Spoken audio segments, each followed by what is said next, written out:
おいすー、イモナレフです。今回もジョジョラストサバイバーやっていくよ。今回使用するのは新しく実装されたシーザー・ツェペリ。以前ならいざ知らず。今のこのシーザーが負けるわけがない。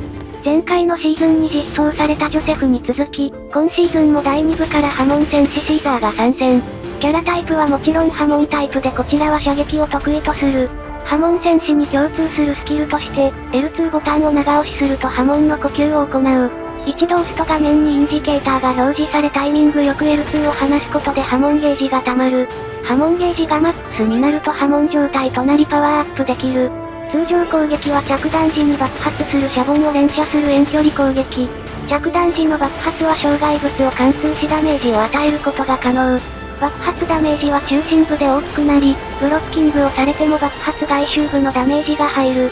剣さばきやバニシングに対して直撃させると防がれてしまうが、金に着弾させて爆発のみを当てればダメージを与えることはできる。次にロックオンした敵にホーミング弾を飛ばすシャボンカッター。長押しで構えて対象を小順に捉え続けることでロックオン。弾速、誘導性能に優れており車線さえ通れば動いている相手にも高い命中率を発揮する。シャボンカッターは一度に3連発可能で、複数の標的に対し別々に飛ばすことも可能。アルティメットスキルはシャボンで光を収束させて照射し連続ダメージを与えるシャボンレンズ。発動中は照準方向の変更、ジャンプ、移動が可能。また着弾点に範囲ダメージが発生し障害物やガードを貫通して攻撃も可能。直撃はブロッキングと剣さばきを無効化するがバニシングでは回避される。次にペア戦で再起不能になった埼魂のチップをシャボンに込めて託すツェペリ魂。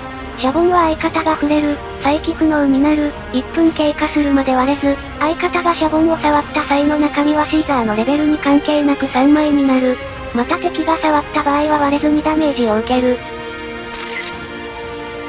それでは本編行ってみよう。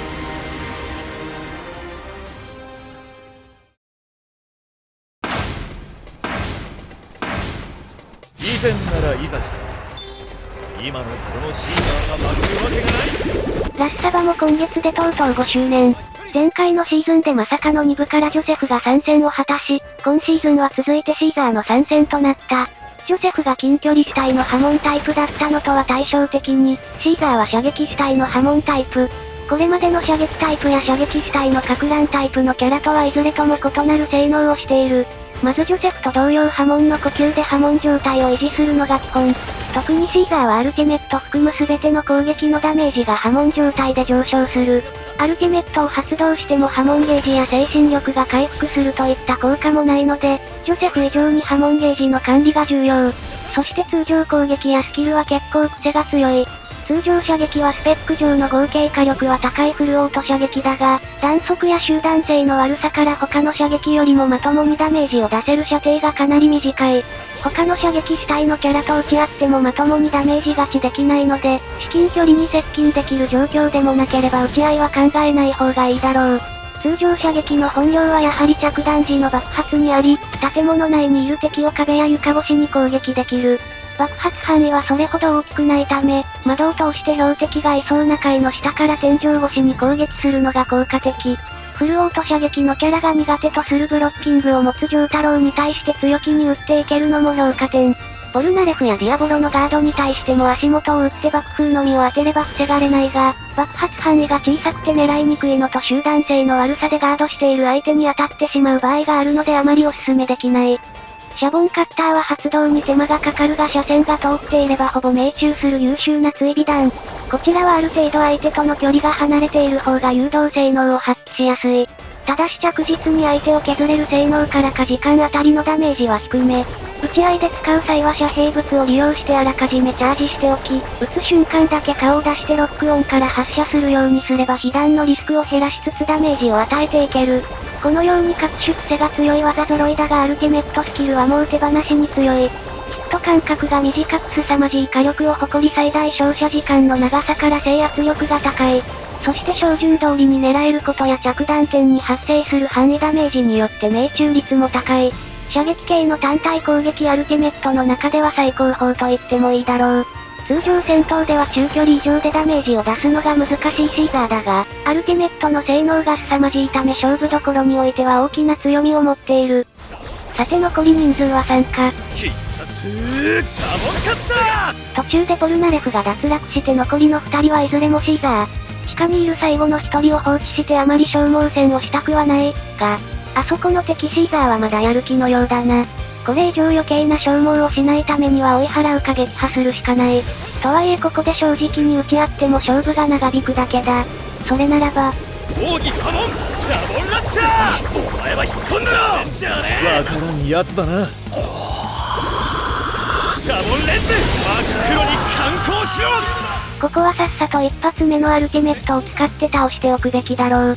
さて最後の一人は地下通路にこもっているな。このまま耐久で蹴りをつけては面白くない。相手の逃げ場がなくなるタイミングで直接叩きに行こう。俺が型をつける。型をつけなきゃ気が済まない。シャボンレンズとなって対空していたぜ。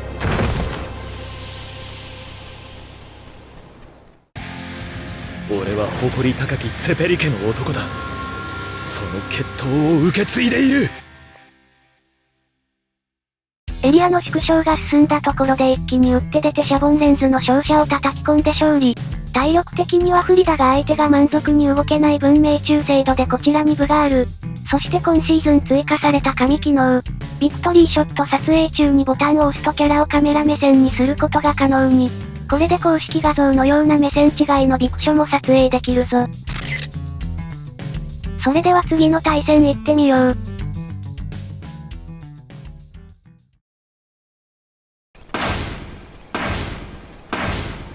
以前ならいざします。今のこのシーザーが負けるわけがない。初日に感じたシーザーの使用感をまとめると、爆発付きのフルオート射撃に平地では必中レベルの追尾弾と特性だけ見れば強力なスキルが揃っている。そして波紋状態になると移動速度がわずかにアップするため間合いが取りやすいという強みがある。しかし中距離以上でまとまったダメージを取る手段に乏しく、火力面はかなり心もとない。通常戦闘で火力を出すには飛び道具を持たない相手に対してつかず離れずの距離で撃ち続けるか、射撃キャラに対してなら至近距離まで接近して火力勝負に持ち込むくらいしかない。通常射撃の安定性の低さから機動力の高いキャラに詰められる場面はかなりきつい。シーザーを使っていくには間合いの管理や対面キャラの増え手を判断し、戦い方を切り替えていく能力が必要になる。アルティメットスキルは戦術した通り超強力だが一発目の解放レベルは4。昨今単体攻撃系のアルティメットはレベル3解放が当たり前になってきている上、シーザーの火力の発揮しづらさで解放レベル4は少々重く感じる。しかし今回のように序盤で解放しそびれた場合でも、焦らずに有利な射程での攻撃を続けながらじっくりチャンスを待つべきだろう。さて残ったキャラで確認できているのはミスタ、ジョルノ、ハイビオ様だな。ミスタの車線に入らないようにしつつ近距離キャラたちに攻撃して不利なポジションに追い込んでいこう。お、シーザーがもう一人いるようだな。ならば近距離キャラたちは十分動きにくい状態になっている。ここは余計に存在をアピールして消耗するリスクを負う必要はないだろう。極力隠密に徹してチップ確保のチャンスを狙おう。おっとまた人数が減った。さて残った近距離キャラたちが終盤のエリアの建物に追いやられ、ポジションの奪い合いになっているようだ。そろそろ隠れているのも限界なのでしれっと建物攻撃隊に混ざるか。そこにじっとしてろ。これはどう見ても余裕のないロードローラー。なんだこいつはチャンスかもしれないな。安心するなよ。貴様逃しません。さっきまでは建物内が危険だったがここは攻め時だ。流し込む波紋のスパーク。食らって田舎へ帰りな。よしハイビオ様はギリギリだったようだな。これで一気にチップを確保してレベルマックス。後半勝負を決めるための手は揃ったと同時に有利ポジション確保だ。下の二人がこちらを狙ってくるだろうがここまで温存してきたので多少の被弾は問題ない。無理やり攻めてくるなら一発目のアルティメットを使ってもいいだろう。よし警戒して2回以上には上がってこないな。こうなってしまえばあとはエリアの縮小を待つのみ。下の二人がいきなりアルティメットを撃ってこないかだけ警戒だ。さあそろそろ勝負の賭けどころだな。シャボンカッターのさらなる応用編。光がレンズからレンズへ真っ黒に観光しろ。心配か。